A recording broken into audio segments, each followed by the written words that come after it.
Dear student, आज आपको बताएंगे अर्थमेटिक ऑपरेटर्स के एग्जाम्पल। तो सबसे पहले अर्थमेटिक ऑपरेटर में आता है एडिशन। तो एडिशन का एक छोटा सा प्रोग्राम हम देखेंगे।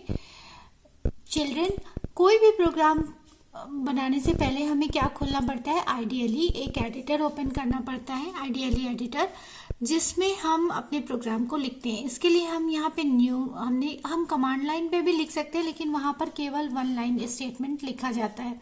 यहाँ पर हम लिखेंगे मल्टीपल लाइन स्टेटमेंट, इसलिए हम यहाँ पर आइडियली में सेल ओपन कर लेंगे, न्यू फाइल करेंगे और यहाँ पर ये हमारे पास ओपन हो जाता है। इस एडिटर में हम अपना प्रोग्राम लिखेंगे।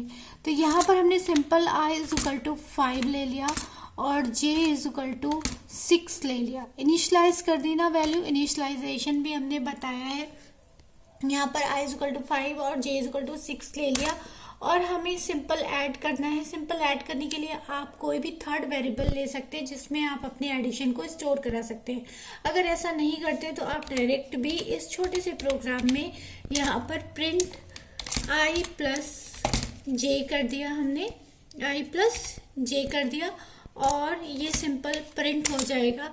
अब इसको प्रिंट कराने के लिए, इसका आउटपुट देखने के लिए हमें क्या करना पड़ेगा? सबसे पहले फाइल को हमें सेव करना होगा। तो हम एक फोल्डर बना लेते हैं, उसी में फाइल को सेव करते हैं जिससे हमारी सारी फाइलें एक जगह रहें।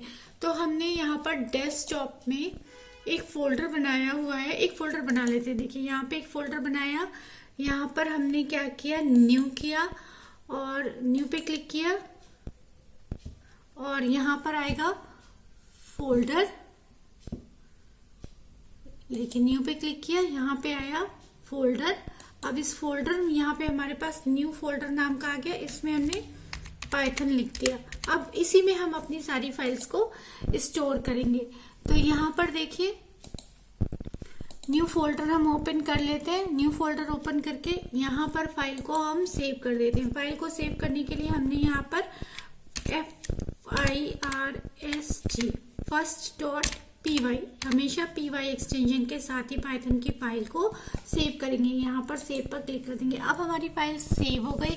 अब इस प्रोग्राम को हम यहाँ से रन मॉड्यूल कराएंगे या फिर F5 भी प्रेस कर सकते हैं। यहाँ पे हमने रन मॉड्यूल कराया तो अनएक्सपेक्टेड इंडेंट एरर दिखा रहा है। देखिए अनएक्सपेक्टेड इंडेंट एरर दिखा रहा है। तो यहाँ पे पाइथन में बहुत जरूरी है कि आप इंडेंट एरर को हटा दें।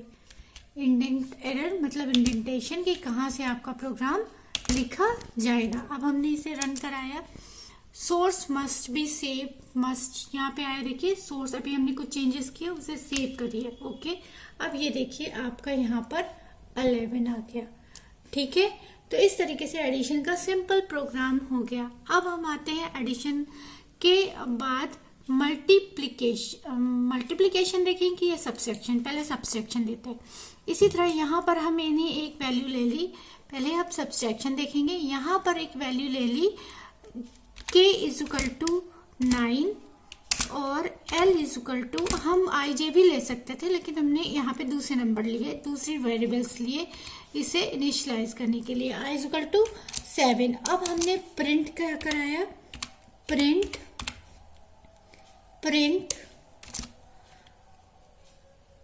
k माइनस l को हमने प्रिंट करा दिया।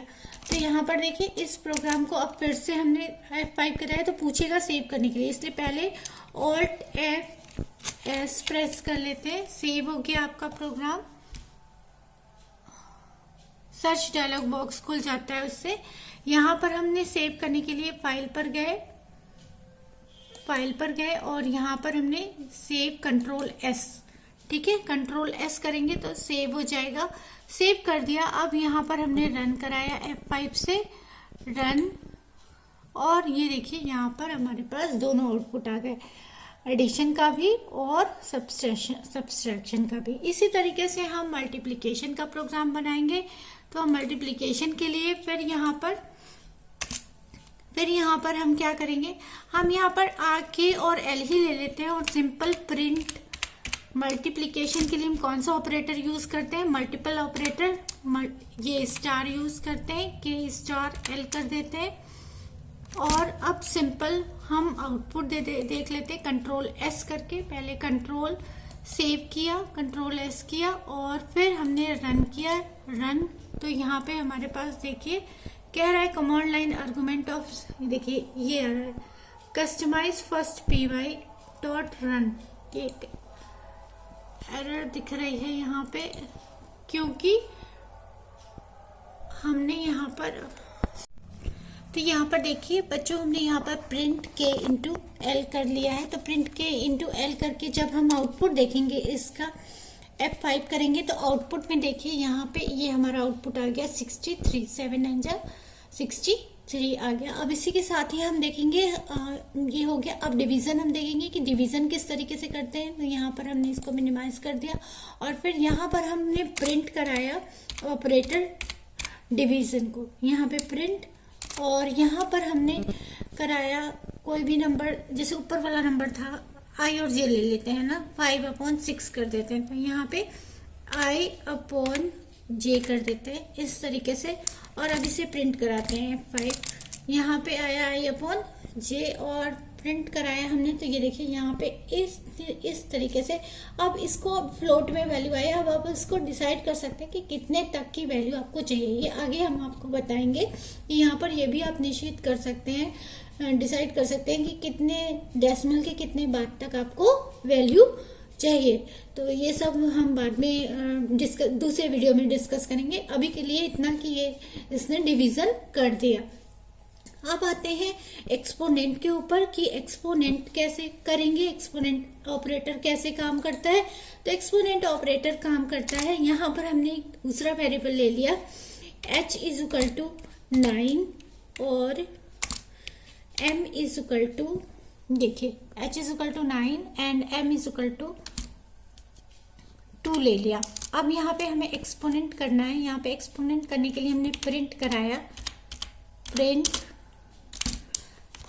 प्रिंट कराएंगे 9, यहाँ पे 9 किस में है, h में। तो h ये एक्सपोनेंट के लिए डबल लगेगा और यहाँ पर m लिखेंगे। और अब जब देखेंगे इसका आउटपुट, हमने F5 किया, सेव किया F5 किया, तो यहाँ पर इसका आउटपुट देखिए ये नीचे यहाँ पे देखिए 81 आया। 9 9 जा 81, 2 टाइम्स हमने किया था, ठीक है। तो यहाँ पे 81 आया, देख लीजिए कायदे से यहाँ पर 81 आया और ये हमारा पूरा हो गया। सबसे ऊपर एडिशन, उसके बाद सब्सट्रैक्शन, उसके बाद मल्टीप्लिकेशन, उसके बाद डिवीजन और उसके बाद ये एक्सपोनेंट। तो ये हो गए ऑपरेटर्स की ऑपरेटर्स को हम कैसे यूज करते हैं और ऑपरेटर कैसे वर्क करता है। ये आपको क्लियर हो गया होगा बच्चों। तो अब नेक्स्ट वीडियो में हम नेक्स्ट ऑपरेटर की बात करेंगे, लॉजिकल ऑपरेटर की बात करेंगे। तो हमारे वीडियो को देखिए जरूर और लाइक और सब्सक्राइब, आपको पसंद आता है तो लाइक और सब्सक्राइब जरूर कीजिए। साथ ही साथ वीडियो में अपने कमेंट्स को भेजना ना छोड़ें कि आपको क्या चीज समझ में नहीं आई।